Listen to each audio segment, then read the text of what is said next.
자, 우리 옆에 분들하고 또 우리 온라인으로 예배하는 성도님들은 집에서 가정에서 우리 가족들과 함께 서로 한번 수화로 서로 축복하며 인사하겠습니다. 우리 함께 힘내십시다.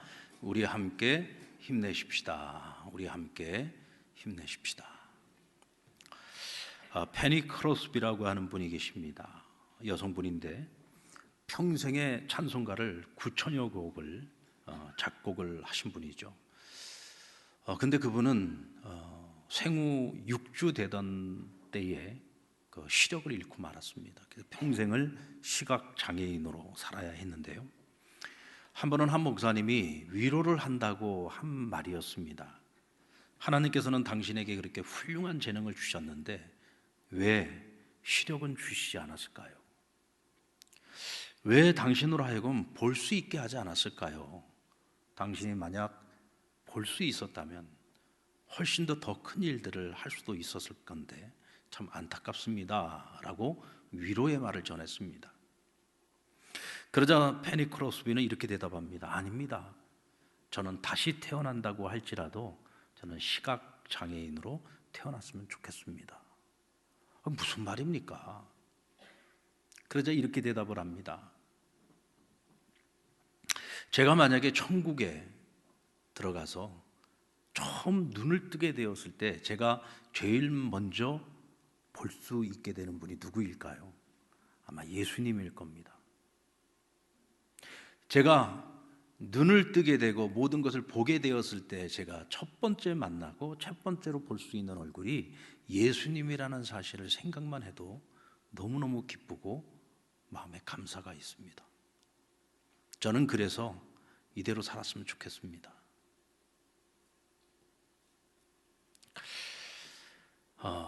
처음서부터 그가 이런 생각을 했을까요? 그러지 않았을 것 같아요. 어렸을 때부터 앞을 보지 못했습니다. 하나님 원망스럽지 않았겠습니까? 또 한편으로는 하나님을 알고 믿음 생활을 시작하면서는 하나님 나로 하여금 눈을 뜨게 해달라고 하나님께 간절히 매달려 보지 않았겠습니까? 근데 주님과 함께 평생을 동행하면서 그가 깨달은 진리는 하나님의 은혜가 내게 족하다는 것입니다. 우리 한번 따라 볼까요? 하나님의 은혜가 내게 족하다. 현재의 내 모습 이대로를 사랑하시고 이대로의 나를 사용해 주시는 하나님, 난 그것으로 족하다는 거죠. 그리고 또 한편으로는 아까 말씀드린 것처럼 내가 눈을 떴을 때 처음 볼 수 있는 그분이 예수님이라면 저는 더 이상 바랄 것이 없습니다. 이런 고백의 자리까지 나아갈 수 있었다는 건 참 감사한 일이죠. 사도 바울은 그의 몸에 찌르는 가시가 있었습니다. 신학자들은 그 찌르는 가시가 간질이었을 것이다 혹은 안질이었을 것이다 라고 추측을 합니다. 근데 한 번씩 발작이 일어날 때마다 이 말로 표현할 수 없는 그런 고통이 밀려왔습니다. 오늘 본문 7절에 보면 그 가시를 바울은 사탄의 사자라고 표현을 하고 있어요. 얼마나 고통스러웠으면, 또 그 고통으로 인해서 그가 당하는 시험이 얼마나 강력했으면 사탄의 가시다, 사탄의 사자다라는 표현을 썼습니다. 그리고 8절에 보면 이 질병이, 이 찌르는 가시가 내게서 좀 제거될 수 있도록, 사라질 수 있도록 주님께 3번이나 간구했다라고 말합니다. 뭐 3번 간구라고 하는 것이 그냥 한 번에 해보는 기도였겠습니까? 정말 목숨 걸고 하나님 앞에 간절히 매달려서 부르짖었을 겁니다. 그런데 그에 대한 주님의 응답이 9절 말씀에 나오는데요, 내 은혜가 내게 족하다. 내가 너에게 더 이상의 은혜를 베풀 것이 없어. 왜? 지금 이미 너가 받은 은혜가 충분해, 족하단 말이야. 이렇게 말씀하고 있는 거죠. 여러분, 바울이 누굽니까? 바울은 주님을 만나고 난 이후로 일평생을 자기를 위한 삶이 아니라 복음을 위한 삶, 주님을 위한 삶, 주께서 맡겨주신 이방인에게 복음 전하는 그 사역을 위해서 일평생을 희생하고 헌신했던 사람이에요. 세상에 이런 일꾼이 어디 있습니까? 이런 일꾼이 많은 것을 구한 것도 아니에요. 자기 자신을 위해서 구한 거는 그것도 딱 3번, 이 찌르는 가시를 제거해달라고 하나님께 간구한 것밖에 없어요. 이 정도는 들어줄 수 있지 않겠습니까? 하나님께서 마음만 먹으시면은 온갖 병자들을 다 고쳐주셨는데 그것도 자신의 사랑스러운 충성스러운 종이 그 몸에 가시 하나 제거해달라는데 주님의 응답은 야, 내 은혜가 내게 좋게 라고 말씀하시면서 이어지는 말씀이 뭐냐면 내가 약할 때 강함이라 라고 말씀을 하십니다. 이 얘기는 쐐기를 박는 거죠. 내가 다른 건 들어줘도 너의 이 기도는 내가 못 들어줘. 너는 그냥 이 가시를 가지고 살아야 돼 라고 말씀하고 있는 것입니다. 고린도후서 11장 27절로 33절의 말씀을 보면은요, 바울이 복음을 위해서, 주님을 위해서 그가 고생했던 삶에 대해서 정리를 하고 있어요. 내가 수고를 넘치도록 하였다. 옥에 갇히기도 많이 하였고 매도 수도 없이 맞았고 여러 번 죽을 뻔하였다. 내가 유대인들에게는 40에 하나 감한매를 5번이나 맞았고 3번의 퇴장을 당하기도 했다. 한 번은 돌에 맞기도 했고 3번 파선하고 1주야를 깊은 바다에서 지냈으며 여러 번 여행하면서 강의 위험도, 강도의 위험도, 유대인들 동족의 위험도, 이방인의 위험도, 시내의 위험도, 광야의 위험도, 바다의 위험도, 거짓 형제 중의 위험과 여러 번 자지도 못하고 줄이고 목마르며 여러 번 굶고 춥고 헐벗었다라고 말하고 있어요. 하여튼 세상에 온갖 고생이란 고생은 다 했다는 거죠. 그런데 이 고생을 무엇을 위해서 한 것입니까? 자신의 영달을 위해서 한 건가요? 아니잖아요. 오직 복음을 위해서, 오로지 복음을 위해, 오직 하나님 맡기신 그 사명을 감당하기 위해서 이 희생과 이 헌신을 그가 감당했던 겁니다. 그런데도 내 은혜가 족하다고 그냥 딱 잘라서 말씀하시고 거절을 하십니다. 여러분 같으면 이런 주님의 응답에 대해서 어떤 마음과 어떤 반응을 보이시겠습니까? 여러분들 솔직히 말하면 우리는 정말 아주 지극히 작은 수고를 하고서도 하나님께서 내가 원하는 것, 내가 소원하는 것들을 들어주지 않는다고 불평하고 원망하고 때로는 하나님께 등 돌릴 때도 있지 않았습니까? 뭐 이런 하나님이 다 있냐고, 나 이런 하나님 못 믿겠다고 떼쓰고 투정 부린 적은 없었습니까? 근데 오늘 바울의 반응을 보십시오. 오늘 본문 9절 말씀에 보면은 그러므로 도리어 크게 기뻐함으로, 그러므로 크게 기뻐함으로 나의 여러 약한 것들에 대하여 자랑하리니 이는 그리스도의 능력이 내게 머물게 하려 함이라. 내 은혜가 내게 족하다라고 말씀하시는데 그에 대해서 기뻐하였다 그랬어요. 기뻐하였다. 그리고 내가 나의 약함을 자랑하겠노라 라고 응답을 하고 있어요. 10절에 보면 그러므로 내가 그리스도를 위하여 약한 것들과 능력과 궁핍과 박해와 공고를 기뻐하노니 이는 내가 약한 그때에 강함이라. 바울은 내 은혜가 내게 족하다 하는 이 말씀 앞에서 불평과 원망이 아니라 기뻐했어요. 뭐 심지어는 내가 주를 위해서 당하는 고난, 핍박, 환난 이 모든 것에 대하여 앞으로도 나는 계속해서 기뻐할 것이다 라고 말하고 있습니다. 오직 복음을 위해, 주를 위해, 하나님 나라를 위해서 이 모든 것이 유익함이 될 수 있다면 이 모든 고난도 아픔도 연약함도 다 기쁨으로 여기면서 살겠다는 거죠. 자, 그렇다면 대체 주님께서 하신 말씀 중에 어떤 말씀이 바울에게 감동을 주었고 주님의 이 거절에 대해서 정말 기꺼이 그것을 아멘으로 응답할 수 있었을까요? 우리 8절 하반절에 보면 이는 내 능력이 약한 데서 온전하여진다 그랬어요. 그것을 이렇게 받아들입니다. 10절 하반절에 이는 내가 약한 그때에 강함이라. 이것은 여러분 바울이 자기 경험을 통해서 지금 고백을 하고 있는 거죠. 주님 말씀을 듣고 보니 아 맞네요 주님, 주의 은혜가 제게 충분합니다. 저는 저에게 이 부족한 한 가지, 이 찌르는 가시 때문에 제가 너무 고통스러워서 괴로웠는데 오늘 주님의 말씀을 듣고 보니까 주님의 말씀이 100번 옳은 것 같습니다 라고 아멘 하고 지금 고백을 하고 있는 거예요. 왜 그랬을까요? 자기가 지금까지 주를 위해서 살아오면서 복음의 길을 걸어오는 동안에 정말 힘들고 어려운 상황들이 많이 있었어요. 그런데 그때마다 하나님의 크신 역사를 경험을 합니다. 크신 은혜를 경험을 했어요. 그러니까 내가 힘들수록, 내가 고난이 극심하면 극심할수록 나를 도우시는 하나님의 손은 언제나 훨씬 더 크다는 것을 그는 경험했던 거예요. 그러니까 내가 약할수록 하나님이 강하다라고 하는 것을 그는 자신의 삶을 통해서 경험한 거죠. 그러니까 주님이 하시는 말씀이 금방 이해가 돼요. 금방 깨달아지는 거예요. 그러니까 더 이상 떼쓰지 않습니다. 오케이 아멘 하고 받아들이는 거죠. 거기서 한 걸음 더 적극적으로 나가서 주님 이제부터는 제가 나의 약함을 자랑하겠습니다. 이렇게 고백을 하는 겁니다. 그러면서 나의 약함을 기뻐하기로 작정한 이유를 이렇게 밝힙니다. 그 첫 번째는 나의 약함이 나의 교만을 방지할 수 있기 때문이다. 우리 7절 말씀을 같이 한번 읽어볼까요? 7절 시작. 여러 계시를 받은 것이 지극히 크므로 너무 자만하지 않게 하시려고 내 육체의 가시 곧 사탄의 사자를 주셨으니 이는 나를 쳐서 너무 자만하지 않게 하려 함이라. 고린도 후서 12장 1절로 6절에 보면은요, 바울이 삼층천에 갔다 온 이야기를 하고 있어요. 근데 바울이 얼마나 겸손하냐면 마치 14년 전에 어떤 사람이 그곳을 다녀온 것처럼 얘기를 하는데 사실은 자기 얘기입니다.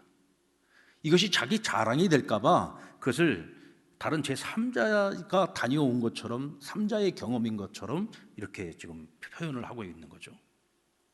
그러면 바울이 삼층전 가서 뭘 보고 왔느냐?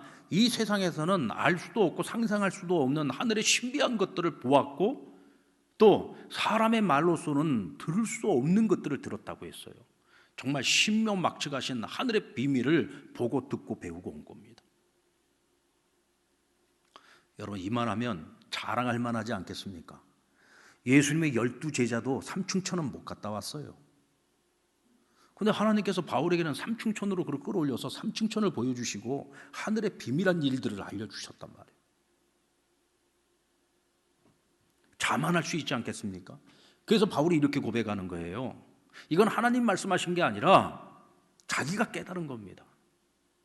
내가 자만하여 질까봐 하나님이 내게 이 찌르는 가시를 그대로 남겨두어서 나의 교만함을 꺾으셨고 내가 더 이상 교만해지지 않도록 만드셨다는 거죠. 바울은 고린도전서 9장 16절에서요, 내가 복음을 전함에 있어서 내가 자랑하지 못한다. 내가 부득불할 일임이었기 때문이다. 만일 복음을 전하지 아니하면 내게 화가 있을 것이로다. 이것도 사실은 여러분 찌르는 가시와 연관되어져 있는 겁니다. 여러분, 바울이 예수님 만나고 난 이후에는 평생을 복음을 위해서 살았어요. 그래서 바울의 사역을 한마디로 표현하면 복음 전도자입니다. 그러니까 복음 전도를 빼놓고는 바울은 더 이상 얘기할 게 없는 사람이에요.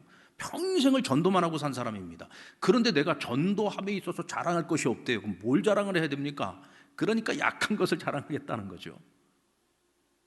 그러면 왜 그가 충분히 자랑하고도 남을 수 있는 것들을 왜 자랑하지 않겠다는 거죠? 바울도 인간이에요. 연약한 존재입니다.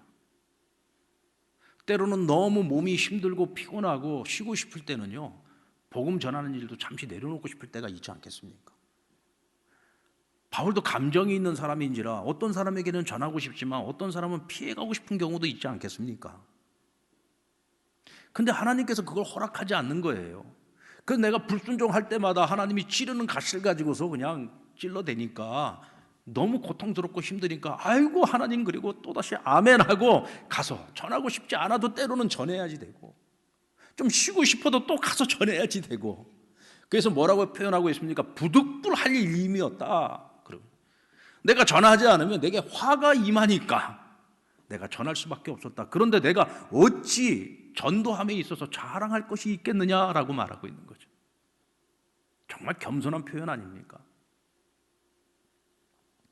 그리고 또 한 가지는 상을 받기 위함이다.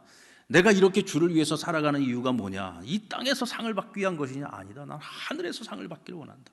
하나님 앞에서 상을 받기를 원한다. 그런데 혹이라도 내가 교만하여져서 그 상을 받지 못하게 된다면 오히려 내 몸에 찌르는 가시가 있어서 내가 겸손함으로 끝까지 이 길을 완주할 수 있다면 그것이 더 옳은 것이 아니겠느냐. 그래서 나는 하나님께서 내 몸에 찌르는 가시를 남겨두는 것에 대하여 나는 순종할 것이고 기뻐할 것이고 오히려 약함을 자랑하겠다고 고백하고 있는 겁니다. 자, 그에 비추어 볼 때 누가 세상에서 가장 어리석고 미련한 사람입니까? 여러분, 바울은요, 세상적으로도 보면은요, 가질 만큼 가진 사람이에요. 그가 가지고 있는 것들은 세상에서 허접한 것들이 아니었습니다. 최고의 것들이었어요. 남들이 다 부러워할 만한 것을 바울은 다 가지고 있었던 사람이에요. 근데 복음을 위해서 살기 위해서 그걸 다 내려놨죠. 다 포기했죠. 그는 세상 것들도 언제 한번 자랑해 본 적이 없는 사람이에요. 그리고 영적인 것은 어떻습니까? 오늘 우리들 중에 지금까지 살아오는 수많은 그리스도의 그 역사를 통해서 보면은 정말 바울만한 그런 위대한 영적 지도자를 찾아보기가 쉽지 않아요. 그런데도 바울은 자신의 그 어떤 영적인 은혜, 영적인 은사들을 자랑하지 않았습니다. 그런데 오늘날에 보면은요, 정말 자랑할 것도 없는 사람들이 자랑하면서 살아가는 것들을 많이 보게 됩니다. 세상의 것들 가지고 있는 것들을 막 자랑을 하지요. 난 이만큼 가졌어. 난 이만큼 누리면서 살아. 근데 여러분, 세상의 가치에서 보면은요, 그 사람보다 훨씬 더 많이 가진 사람들 많아요.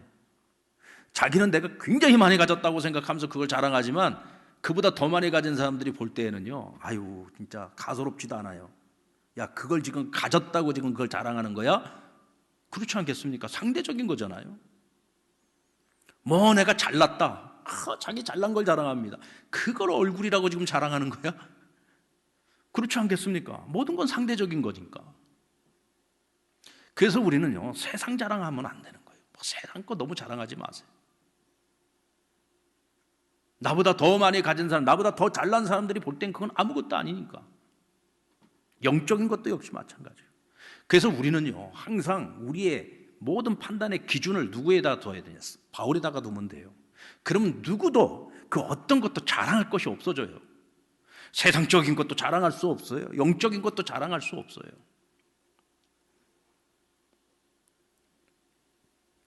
오늘 우리에게 어떤 연약함이 있습니까? 여러분에게 어떤 연약함이 있으세요? 그 연약함들을 여러분들 누구에게 자랑해 보셨습니까? 난 이런 연약함이 있어. 난 이 연약함이 있어서 난 너무 기뻐, 자랑스러워. 혹시 여러분들 그렇게 얘기해 보신 적 있으세요? 근데 우리 한번 생각을 바꿔보자고요. 그 연약함이 있어서 내가 하나님을 만났어요. 내가 그 연약함이 있어서 오늘도 하나님을 찾아요. 그 연약함이 있어서 오늘도 내가 하나님께 매달려요.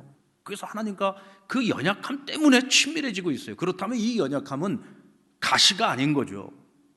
이건 축복인 거예요. 만약 그 연약한, 그 부족한 한 가지가 없었다면 어쩌면 우리는 지금 하나님을 이미 벌써 떠났을 사람들일 수도 있어요. 바로 그 연약함이 있어서 오늘도 내가 주 안에서 살아가고 있다고 한다면 그건 자랑할 만한 일인 거죠. 아멘입니까? 여러분, 이제부터는요, 나의 약함을 자랑하십시오. 왜요? 그것이 내게 은혜인 거예요. 은혜. 그 은혜 때문에 오늘도 내가 주 안에서 살아갈 수 있는 거예요. 일본의 마츠시다 전기의 창업자인 마츠시다 고노스케라고 하는 분이 있는데, 이분은 날 때부터 굉장히 몸이 약하게 태어났어요. 또 집은 또 찢어지게 가난한 집안이에요. 그 초등학교를 졸업을 못합니다. 그런데 그는 자신이 가지고 있는 환경적인 열악함, 또 육체적인 열악함, 이런 것들을요, 불평하거나 원망하지 않았어요. 절망하지 않았어요. 누구보다도 더 열심히 노력했습니다. 누구보다도 자신이 가지고 있는 한계를 극복해보기 위해서 최선을 다했어요. 그래서 결국 일본에서 최대의 기업인으로 성장을 했던 거죠. 훗날 자신의 삶을 회상하면서 이와 같이 말했습니다. 나는 신이 부여하신 세 가지 은혜 덕에 큰 성공을 이룰 수 있었다. 첫째, 하나님께서 나로 하여금 허약한 몸을 가지고 태어나게 하셨다. 그래서 난 어렸을 때부터 이 허약한 몸을 좀 더 강하게 만들고 건강한 삶을 살아보고자 열심히 노력했고 열심히 운동했고 내 몸을 돌봐서 지금 내 나이가 90이 넘었는데도 불구하고 이렇게 건강하게 살고 있다.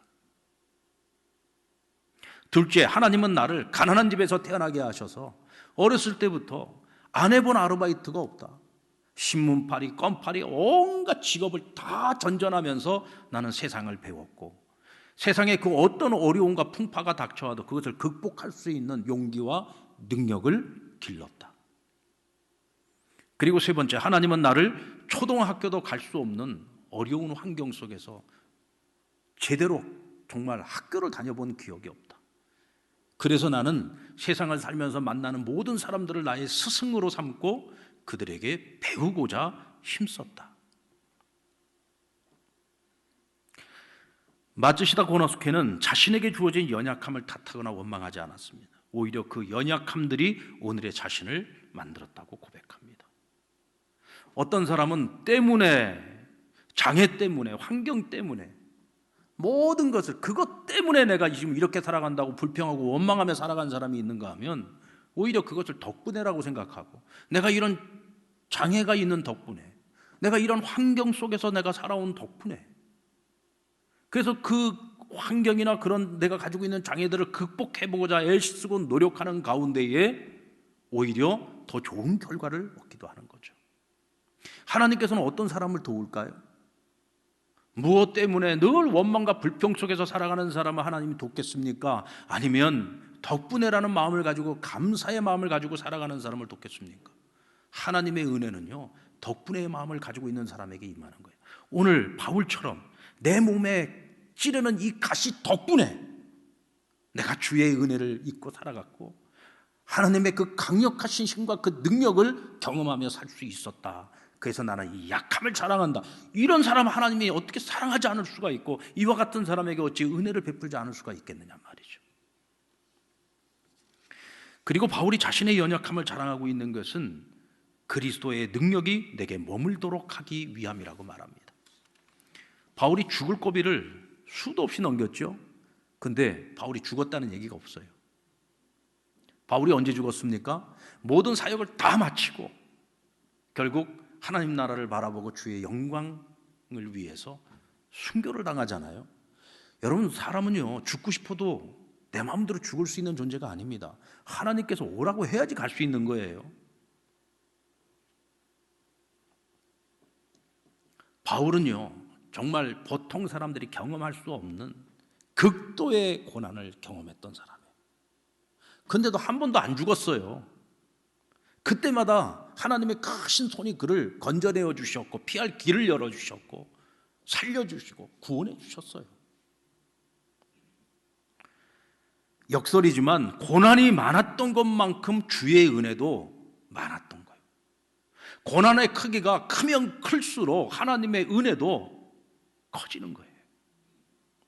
바울은 그걸 경험한 거죠. 그걸 아는 거예요. 그러므로 주의 능력이 내게 머물도록 하기 위하여 나의 약함을 기뻐하고 자랑하겠다고 한 것입니다. 하나님의 은혜, 하나님의 능력을 경험해 본 사람은요, 세상의 어떤 것과도 그것을 바꾸지 않습니다. 하나님의 은혜, 하나님의 능력이 뭡니까, 여러분?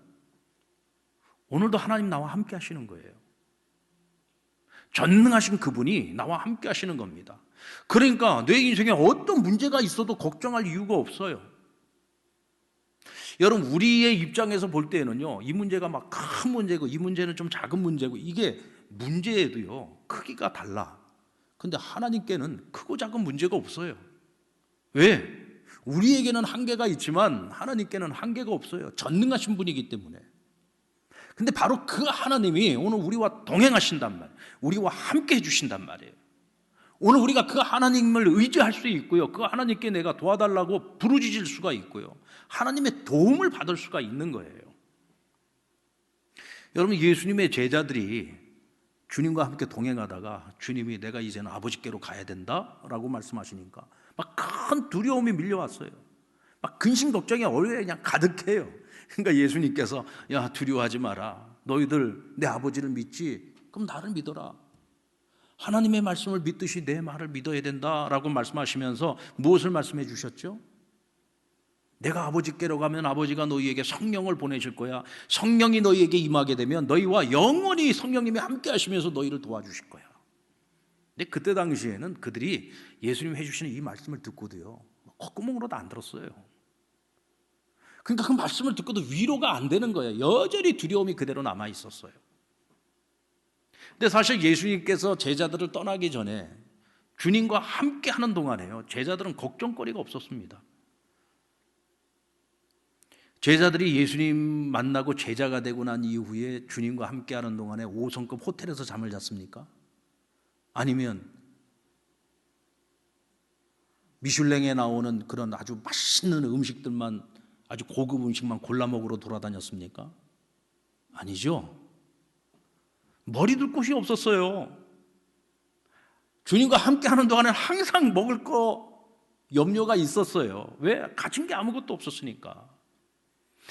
그런데도 신기한 게 주님과만 같이 다니면 먹을 것이 없다가도 먹을 것이 생겨요. 잘 곳이 없다가도 잘 곳이 생기는 거예요. 호수에서 큰 풍랑을 만났어요. 주님이 말씀 한마디 하니까 풍랑도 잠잠해져요. 주님과만 함께하면 해결 못할 문제가 없어요. 그러니까 주님과만 같이 있으면은요, 내 형편이 어떻든 지금 현재 우리의 상황이 어떻든 전혀 걱정거리가 없었어요. 근데 이제 주님이 떠나시겠다 하니까 그들이 근심하는 거예요. 그들이 가지고 있는 환경이 좋은 환경이었기 때문이 아니라 주님만 우리와 함께 하시면 겁날 게 없었던 거죠. 그래서 주님이 약속한 것이 뭐냐? 성령이 너희에게 임하시면, 성령이 너희와 함께하면, 성령님은 떠나시는 분이 아니라 영원히 너희와 함께 하시면서 너희를 도와주실 거야. 보혜사 성령님이셔 라고 말씀해 주신 거죠. 오순절 성령 강림 사건 때 성령이 정말로 임하셨어요. 성령님이 그들 안에 들어와서 그들의 약함을 사용하시면서 성령님께서 역사하기 시작하는 거예요. 그러니까 예수님이 행하신 것처럼 막 기적이 일어나죠. 막 표적이 일어나죠. 기사가 나타나죠. 그러면서 그들은 하나님이 우리의 연약함을 사용하시는 분이라는 것을 알았어요. 예수님께서는 하나님 우편보좌로 가셨지만 성령님이 우리를 도우신다는 것을 확고하게 믿는 거예요. 그러니까 이제 두려움이 없어요. 염려가 없어요. 오직 주의 복음을 위하여. 모든 제자들이 마지막 순교하기까지 자신들의 사명의 길을 달려가지 않았습니까?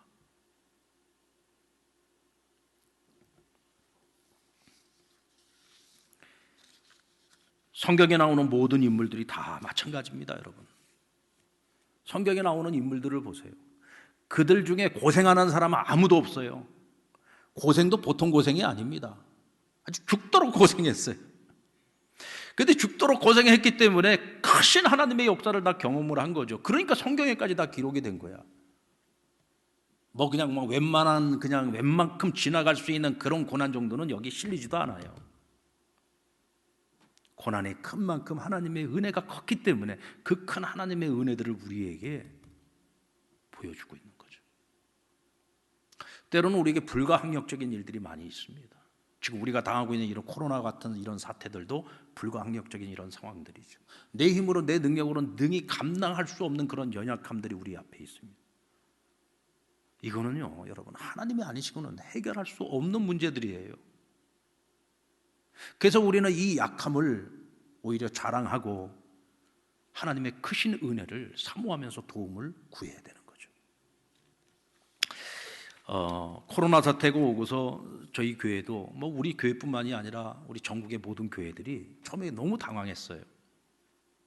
한 번도 겪어보지 않은 일이었기 때문에 당장에 모여서 대면에서 예배를 못 드리는 상황이 오니까 모이기를 힘써야 되는 교회가 이제 모이지를 못하니까 어떻게 하겠습니까?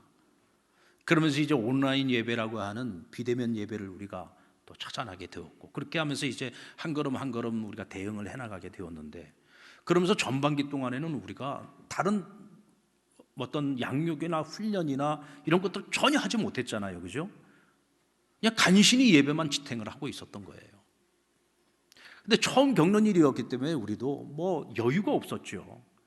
그러면서 이제 상반기를 지나오면서 우리가 하반기를 우리가 어떻게 준비해야 될 것인가를 이제 고민을 하다 보니까, 지금 우리가 환경 때문에 못한다고 그냥 다 손 놓고 있으면은 잃어버린 1년이 될 수밖에 없어요. 어떻게 해서라도 이 반년을 우리가 살려야 되지 않을까 고민을 하는 중에, 그렇다면 대면에서 신방을 못하면 우리가 온라인으로 신방을 하자. 또 우리가 성경 공부도 대면에서 못하면 온라인으로 성경 공부하자. 기도 같이 함께 모여 중보기도 하는 것도 우리 같이 모여서 못하면 우리가 줌으로 해가지고 함께 중보기도 하자. 하여간 우리가 할 수 있는 모든 방법을 다 동원해서 우리가 이 하반기를 그냥 보내지 말고 교회가 마땅히 해야 할 일들을 하자라고 하는 거죠. 그래서 우리 목사님들하고 같이 다들 머리를 맞대고 고민을 하면서 지금 우리가 하반기 모든 사역들을 준비를 했어요. 지금 오늘부터 우리가 이제 제자 훈련, 우리 오리엔테이션 하고 이제 시작되지 않습니까? 근데 상반기에는요, 우리가 하나님이 기뻐하시는 일들, 우리가 마땅히 해야 될 것들을 못하고 있을 때는요, 사단이가 건드리지를 않아. 왜? 안 건드려도 못하고 있으니까. 근데 이제 우리가 적극적으로 하려고 딱 마음을 먹고 모든 준비를 하는 과정 속에 이 사단이 이제 우리를 막 흔들기 시작하는 거예요. 못하게. 지난주에 저희 어머니가 지금 이제 올해 84이신데 그래도 나름 연세가 많으셔도 또 몸이 이제 뭐 투석도 하시고 또 몸이 좀 불편하시니까 제대로 활동을 못 하셨는데 그래도 우리가 좀 걱정은 좀 덜 해도 될 정도로 그래도 건강을 좀 유지를 하셨어요. 근데 갑자기 이 골반뼈가 부러지신 거야. 이제 노인분들은 이 골반뼈, 이 엉치뼈가 부러지면 힘들어요. 그래서 이제 인공관절 수술을 하셨는데 이제 중환자실에 들어갔다가 이제 일반 병실로 나오셨는데 갑자기 또 이제 신장 투석을 하시다 보니까 막 혈압이 떨어지면서 막 온몸에 이상이 오는 거예요. 그래서 저희 집에 있는데 하여튼 저한테 이제 제가 아들이니까 막 저한테 밤 9시부터 중환자실 의사들이 계속 전화를 하는 거예요. 이런 걸 시술을 해야지 되는데 이거 허락 받아야 됩니다. 이거 해야 된다. 이건 사람도 펴놓고 온갖 걸 다 하는 거야. 그러니 뭐 저희 어머님도 너무너무 힘들고 가서 보니까 이건 뭐 말이 꼴이 말이 아니에요. 참 제가 마음으로 하나님 평안하게 해달라고 기도했는데 뭐 하나님께서 뭐 어떻게 하실런지 우리는 알지 못하죠. 근데 어쨌든 간에 이런 근심거리들을 생기게 만드는 거예요. 이번에는 이제 코로나 때문에 제가 대중교통 이용을 안 하려고 이제 차를 가지고 왔다가 내려왔는데 아이고 올라가는데 8시간 뭐 내려오는데 웬 차들이 그렇게 많은지 아마도 이제 연휴 끝이라서 그랬던 것 같아요. 또 이제 오는 날 또 한글날이었고 근데 이제 돌아와가지고 이제 힘들게 와가지고 이제 딱 주차장에서 차를 내리고 뒤에 트렁크에 있는 짐들을 꺼내고 문을 딱 닫으려고 하는데 이게 거기 또 이제 사다니까 그냥 장난을 쳐가지고 저희 집사람 이마를 갖다가 쿵 하고 찧어버린 거예요. 그러니까 이마가 그냥 팍 파져버렸어요. 그래가지고 또 급하게 응급실에 갔다가 그래도 여자니까 미모를 생각을 해서 다음날 성형외과에 가가지고 꼬맸어요. 하여튼 이런 일들이 일어나는 거예요. 이런 일들이. 지금 저희 집사람은 금주에 이제 MP기도 이제 첫 시작하는 날이잖아요. 강의도 해야 되고. 근데 또 이런 일들이 생기게 만들고. 그런데 여러분, 이거는요 사단이요 막 찔러보는 거예요. 막 흔드는 거예요. 근데 여기에 우리가 흔들리면 안 돼. 여기에 우리가 흔들리면 안 되고 오히려 이런 연약함들이 있음으로써 오히려 더 감사하고 이 연약함 때문에 하나님이 지금 우리 긴장하라고 말씀하시는 거구나. 긴장하라는 거구나. 지금 우리에게 찾아와 있는 이런 수많은 연약함들이 있는데 연약함이 많으면 많을수록 어떻게 해야 돼요? 우리가 더 하나님을 열심히 찾아야 되고 하나님의 더 크신 은혜를 구해야 되겠죠. 어쩌면은 그 어느 때보다도 이번 하반기에 우리가 하나님이 주실 은혜가 훨씬 더 클 거라는 기대가 되는 거예요. 은혜가 훨씬 더 크겠다. 사실 저는 이번에 제자훈련 신청을 하셨던 분들이 이제 이번 봄에부터 이제 시작이 돼야 되는데 사실 이제 상황이 이런 상황이어서 하반기에 우리가 다시 오픈을 하더라도 과연 몇 분이나 참여를 할까 걱정을 했어요. 근데 정말 한두 번 빠지고 다 참여했어요. 그만큼 힘들고 어려운 여건 속에서 하는 거지만 기대하는 것이 있는 거예요. 간절함이 있는 거예요. 그래서 저는 이번에 그 어느 때보다도 은혜가 클 것이다. 왜? 약함이 하나님의 크신 능력으로 나타나기 때문에. 아멘입니까? 저는 이것이 우리의 삶의 모든 영역에 전부 다 적용이 돼야 된다고 생각합니다. 신앙적인 문제뿐만 아니라 우리의 삶의 모든 문제, 가정의 문제, 경제적인 문제, 모든 문제에 있어서 여러분들의 약함을 탓하지 마세요. 그 오히려 약함을 기뻐하고 자랑하면서 하나님께 가까이 나아가시고 부르짖으시고 하나님의 도우심을 구하십시오. 그 어느 때보다도 하나님의 그 강력한 은혜를 경험할 수 있는 좋은 기회가 될 수 있다는 거죠. 우리의 남은 삶이 그런 삶이 되었으면 좋겠어요. 아멘입니까? 그래서 늘 주님과 함께 동행하고 하나님이 베푸시는 그 놀라운 은혜를 매 순간마다 경험하면서 오늘 바울처럼 내 은혜가 내게 족하다 내가 자랑할 것이 있다면 오직 나의 약함만을 자랑하겠노라. 오늘 이런 성숙한 고백의 자리로 나아갈 수 있는 저와 여러분 될 수 있기를 주의 이름으로 축원합니다.